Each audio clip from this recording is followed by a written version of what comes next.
Kamu tidak masuk ke dalam Panzer III, tang utama Hitler. Kamu dipaksa menyatu dengannya. Begitu palka di atas kepalamu ditutup, suara dunia luar langsung hilang, digantikan raungan mesin Maybach yang hanya berjarak beberapa senti dari tulang belakangmu. Udara di dalam sini panas, kering, dan berbau logam. Kamu belum bergerak, tapi tubuhmu sudah berkeringat. Dan ironisnya, inilah salah satu mesin paling presisi yang pernah dibuat Jerman. Transmisinya halus, optiknya ajam, sistem radionya canggih. Di atas kertas, Panzer III adalah simbol kesempurnaan Blitzkrieg. Tang yang bekerja seperti jam tangan mahal, setiap komponennya sinkron, efisien, tanpa celah. Tapi kesempurnaan itu tidak pernah dirancang untuk manusia. Ruang yang dipakai untuk membuat mesin ini bekerja sempurna diambil dari ruang yang seharusnya kamu pakai untuk bernafas. Panas yang dihasilkan performanya harus dibayar oleh tubuhmu sendiri. Dan setiap keputusan desain yang membuat tang ini efektif di medan perang justru membuat hidup di dalamnya terasa seperti hukuman mekanis yang tidak pernah berhenti. Sekarang, kita mulai dari sumber pertama masalahnya. Bukan meriamnya, bukan bajanya, tapi obsesi para insinyur terhadap kesempurnaan mekanis. Kita mulai dengan mengupas sisi teknisnya. Panzer III adalah anak emas para insinyur Jerman yang terobsesi dengan kesempurnaan yang tidak pada tempatnya. Saat tank Soviet dikerjakan oleh buruh tani yang belajar mengelas sambil mabuk vodka, Panzer III dirancang seperti jam tangan Rolex yang rumit. Dan disinilah kamu harus berhenti mengaguminya sebentar, karena setiap fitur cerdas yang akan kamu dengar setelah ini punya harga yang akan dibayar langsung oleh tubuhmu sendiri. Kamu akan menemukan transmisi Maybach yang begitu halus, sebuah mahakarya mekanis di mana kamu cukup memindahkan tuas dengan ujung jari tanpa perlu otot bisep yang meledak. Tapi ingat satu hal, kenyamanan mesin ini tidak pernah dirancang untuk membuat hidupmu nyaman. Ia dirancang agar mesin bertahan lebih lama daripada kamu. Begitu elegan, begitu Jerman. Namun disinilah penghinaan bagi kemanusiaanmu dimulai. Dan bagian terburuknya, kamu tidak akan menyadari kesalahannya sampai pintu baja itu tertutup dari luar. Kesempurnaan mekanis ini menuntut pengorbanan ruang yang sangat egois. Mesin Maybach V12 di belakang punggungmu itu bukan sekedar penggerak. Ia adalah binatang buas yang menderita klaustrofobia. La terus mengerang, memuntahkan panas yang merambat lewat dinding logam, mengubah kabinmu menjadi sauna beracun yang menguras cairan tubuhmu hanya dalam hitungan menit. Di titik ini, kamu tidak lagi bertanya, apakah tank ini kuat? Yang kamu hitung hanyalah berapa menit lagi sebelum tubuhmu menyerah lebih dulu. Setiap baut di dalam Panzer III didesain untuk berfungsi secara mekanis, bukan untuk melindungimu secara biologis. Kamu duduk di antara ribuan komponen bergerak yang siap mengunyah jarimu jika kamu sedikit saja ceroboh saat tank berguncang. Transmisi yang halus itu hanyalah topeng. Di bawahnya terdapat labirin pipa hidrolik yang rentan. Jika pipa ini pecah akibat getaran, ia akan menyemprotkan minyak panas bertekanan tinggi yang sanggup mengelupas wajahmu lebih cepat daripada kamu bisa berteriak "Saise".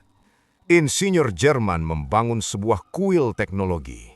Tapi mereka lupa bahwa di dalamnya ada manusia yang berdaging dan berdarah. Bagi mereka, kamu hanyalah komponen biologis sekali pakai yang tugasnya hanya memastikan mesin mahal ini tidak mogok sebelum akhirnya diledakkan oleh meriam lawan. Penghinaan itu tidak berhenti di desain mesin. Ia berlanjut ke hal paling dasar yang kamu miliki, tubuhmu sendiri. Mari bicara soal tubuhmu. Jika tadi kamu berpikir musuh terbesarmu ada di luar tank, bagian ini akan menunjukkan bahwa kamu salah besar. Hidup sehari-hari di dalam Panzer III adalah pelajaran tentang bagaimana cara menghina anatomi manusia secara brutal. Meskipun kamu punya kursi yang lebih empuk dibanding kru Soviet yang duduk di atas kotak peluru, jangan bayangkan kenyamanan seorang bangsawan. Ruang di dalam Panzer III adalah labirin logam yang penuh dengan sudut-sudut tajam yang haus akan kulitmu.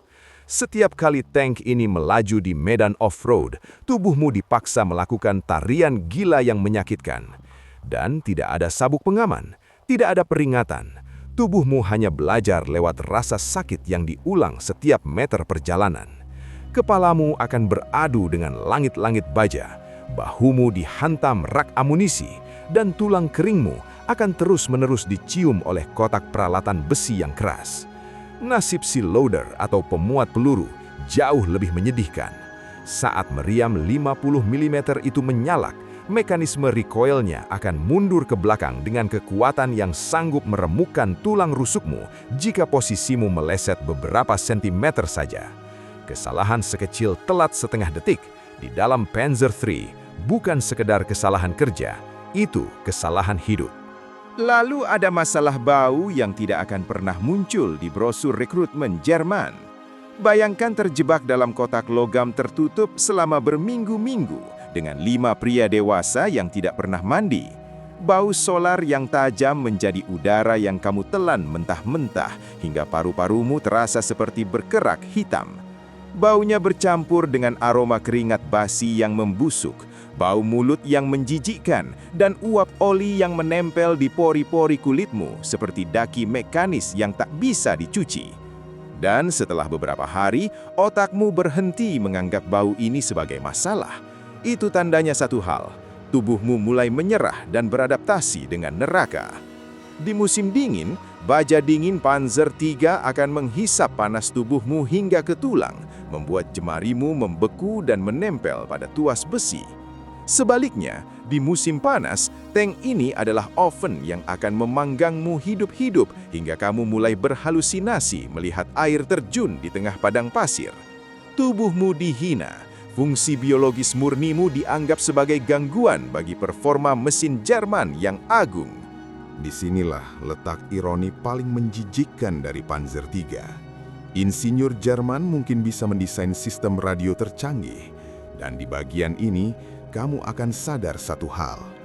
Panzer III bukan gagal sebagai mesin, ia gagal sebagai tempat hidup manusia.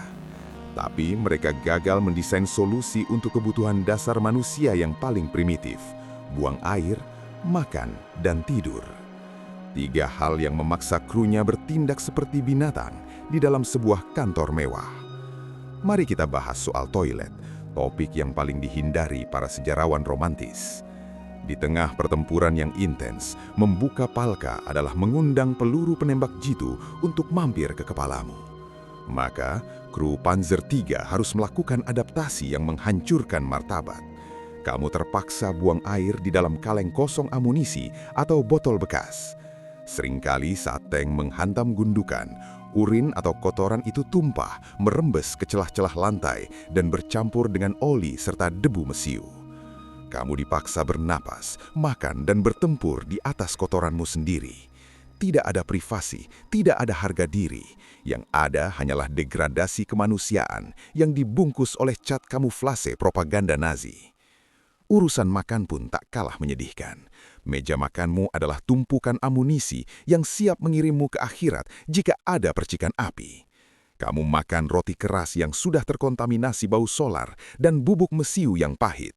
Setiap gigitan adalah pengingat bahwa kamu berada di ambang maut. Dan ingat, kamu harus melakukan ini setiap hari jika pertempuran intens, bukan sekali. Bukan 2 kali. Dan saat kelelahan mental menyerang, tidur menjadi siksaan tersendiri. Kamu tidak tidur, kamu hanya pingsan sejenak dalam posisi duduk, dengan kepala yang sesekali menghantam dinding baja yang bergetar. Secara sosial, sistem radio yang dipuji-puji itu sebenarnya adalah rantai leher digital. Tidak tahu kapan ia mati. Tidak ada hening. Otakmu dipaksa siaga hingga ia mulai retak sendiri. Kamu tidak pernah punya waktu untuk menyendiri. Telingamu akan terus-menerus diperkosa oleh suara komandan yang berteriak atau derit transmisi yang memekakkan telinga. Kamu dipaksa untuk terus terjaga hingga sarafmu menipis dan mentalmu hancur berkeping-keping. Saat akhirnya peluru Soviet menghantam, semua kecanggihan Jerman ini menunjukkan wajah aslinya. Panzer III didesain dengan banyak lubang pengintai yang disebut vision ports yang jernih agar kamu bisa melihat medan perang dengan resolusi tinggi. Tapi secara kemanusiaan, Ini adalah hukuman mati yang sinis. Lewat kaca-kaca jernih itu, kamu dipaksa untuk melihat maut melesat menuju arahmu. Kamu melihat kilatan meriam musuh, melihat rekan tank di sebelahmu meledak menjadi bola api, dan kamu tahu giliranmu tinggal hitungan detik. Panzer III mungkin adalah mahakarya teknik, tapi ia memperlakukan krunya dengan sinisme yang murni. Ia memberikanmu radio agar kamu bisa mendengar teriakan kematian rekanmu. Ia memberikanmu transmisi halus agar kamu bisa melaju cepat menuju kuburanmu sendiri. Dan ia memberikanmu optik jernih agar kamu bisa menatap mata malaikat maut sebelum semuanya menjadi gelap gulita. Jerman tidak menciptakan tank, mereka menciptakan pabrik kematian yang sangat presisi, di mana kamu hanyalah gumpalan daging hidup yang menghalangi jalan baja. Pada akhirnya, Panzer III bukan sekedar mesin perang. Ia adalah ujian seberapa lama kamu bisa bertahan di dalam teknologi mewah dan modern yang tidak peduli apakah kamu hidup atau sudah jadi mayit gosong bersamanya. Nah, sekarang tahukan realitanya. Jadi yang dilihat jangan sisi heroiknya saja. Sekarang, saya ingin mendengarkan pendapat kamu. Dalam pertempuran hidup atau mati dan lu adalah operator tank, apa yang akan kamu lakukan? Tulis di kolom komentar.